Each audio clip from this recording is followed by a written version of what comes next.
배는 지옥 그 자체이다. 유럽인들에게 우리는 돈이자 재화에 불과했으며 그들의 눈에는 이 배의 정원수는 중요하지 않다.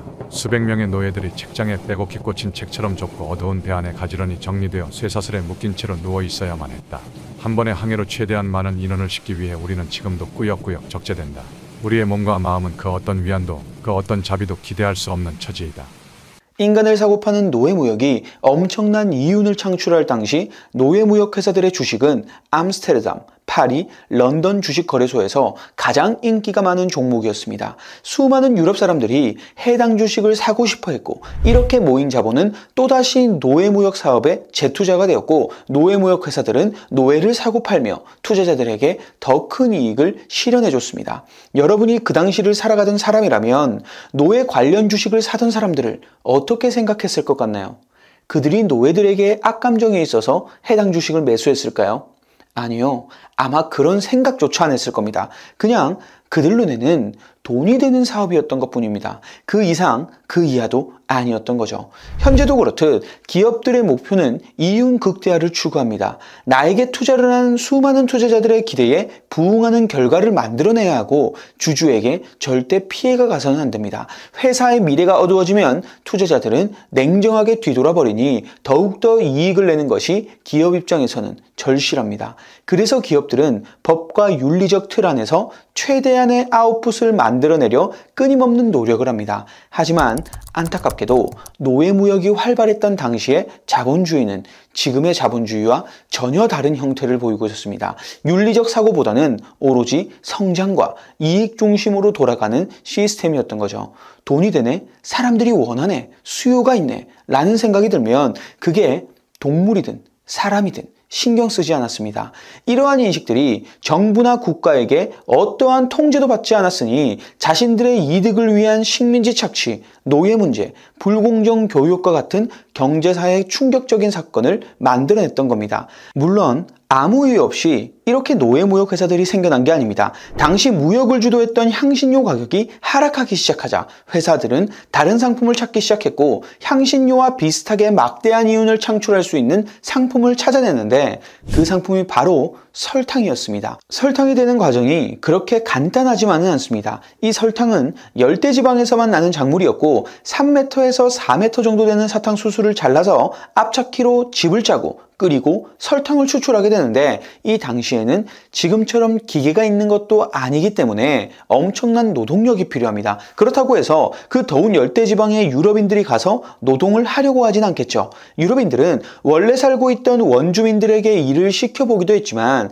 드넓은 사탕수수 땅을 모두 경작하기에는 일손이 턱없이 부족했습니다. 이때부터 회사들이 노예의 눈을 돌리기 시작합니다. 일손이 부족해진 곳에 노동력을 공급하면 돈이 되겠다는 생각을 한 거죠.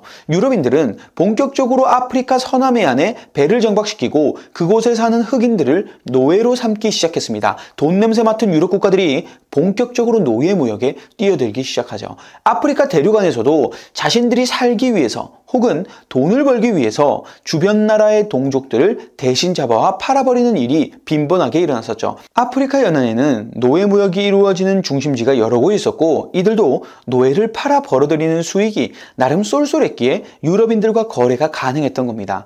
당시에는 인간을 상품 취급했기 때문에 가능한 한 많은 노예를 배에 실어야 했고 그 좁은 공간에 다닥다닥 붙어서 3개월에서 4개월 정도를 항해했습니다. 그렇다 보니 전염병이 도는 것은 당연한 일이었고 땀과 용변, 토사물들이 온몸에 덕지덕지 묻은 채로 항해를 해야 했습니다. 그리고 간혹 파도로 인해 소금물이 쏟아지기도 하는데 이 소금물이 상처난 피부를 자극하며 고통을 가중시켰습니다. 죽을 사람은 죽으라는 거죠. 그 상품은 폐기 처분하면 된다는 것이 그 당시의 인식이었으니까요. 그리고 그렇게 죽음의 항해에서 살아남은 흑인 노예들은 도착함과 동시에 죽을 때까지 농장 주인을 위해 일을 해야 했습니다. 이렇게 설탕을 얻기 위해 거대한 플랜테이션을 운영하는 농장 소유자들은 노예들의 참혹한 환경을 봤을까요?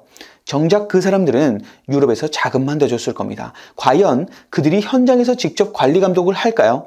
지금 모든 대기업 CEO가 직접 하나하나 모든 부서를 컨트롤하며 현장을 확인하고 관리 감독하나요? 그렇지 않겠죠. 그들에게 보여지는 건 책상 앞에 올려져 있는 향후 경영 계획들과 이번 손익계산서, 재무상태표와 같은 장부뿐입니다. 서양 열강들의 식민지들은 강대국들의 식량 원료처, 노동력 공급, 생산품 판매의 시장, 자본을 투자해 이익을 뽑아내는 곳이었고, 서양 열강들은 대외적으로는 자신들의 후진국들을 문명화시켜준다는 명분을 내세우지만 실제로는 단순히 경제적 이익을 추구하는 대상으로 생각하며 식민지에서 창출된 자본은 모두 반대편 유럽으로 흘러들어가게 됩니다. 이것이 바로 자본주의 시스템의 치명적인 단점입니다. 해당 시스템에서 경쟁은 필수입니다. 경쟁을 통해서 더 효율적인 방법을 찾으려 노력하고 새로운 것을 만들어내죠. 이로 인해 모든 국가들이 득을 보며 성장해 나가는데, 문제는 성장이 멈추고 경제가 침체기에 접어들게 되면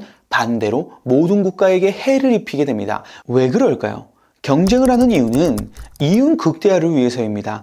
그런데 부의 총량이 더 이상 커지지 않는 상태에서의 과도한 경쟁은 반드시 누군가를 자본주의 시스템이라는 게임에서 탈락시켜야 합니다. 쉽게 말해서 정해진 파일을 서로 나눠 먹어야 하니 이윤을 남기기 어렵다는 거죠. 이는 당연한 결과일지도 모릅니다. 이렇게 과도한 경쟁과 성장만을 목적으로 하는 자본주의는 더 나아가 제국주의로 변모하기 시작합니다. 강한 자가 약한 자를 짓밟으며 빼앗는 것을 아주 당연하게 생각하는 시대가 된 겁니다.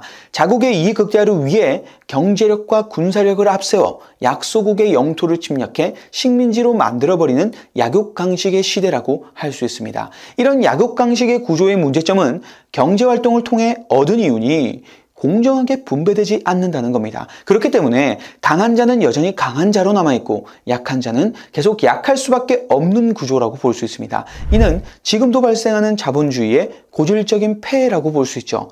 이것은 국가와 국가 간의 문제가 아니라 국가 안에서의 구성원들 간의 문제이기도 합니다. 자본주의 시스템의 성장이라는 동력이 작동하지 않는 순간 세계 곳곳에서 충돌이 일어나게 되는데, 당연히 자본이 많은 국가가 승리할 수밖에 없는 시스템입니다. 이러한 문제점들로 인해 자본주의에 대항하는 공산주의 체제가 나오게 되지만, 우리가 알다시피 많은 문제점들로 인해 해당 체제는 붕괴됐기 때문에 지금 이 시대를 주도하는 체제는 자본주의 체제라고도 볼 수 있습니다. 자본주의와 제국주의로 인해 많은 경제 발전을 가지고 온 것은 명백한 사실입니다. 하지만 성장과 경제 발전에 가려진 자본주의의 단점은 더욱더 심화되고 있습니다. 이러한 자본주의 시스템은 미국이 망하지 않는 한 계속 유지될 것 같습니다. 그 말은 앞으로도 강한 자는 강한 자로, 약한 자는 약할 수밖에 없다는 말입니다. 현재를 살아가는 우리는 노예가 아닙니다. 하지만 오늘날 우리가 겪고 있는 경쟁과 압박은 과거 노예무역의 또 다른 형태일 수 있습니다. 우리는 역사로부터 배우고 있습니까? 아니면 같은 오류를 반복하고 있습니까? 여러분들은 우리의 미래는 어느 쪽이라고 보시나요? 오늘도 영상 시청해 주셔서 감사합니다.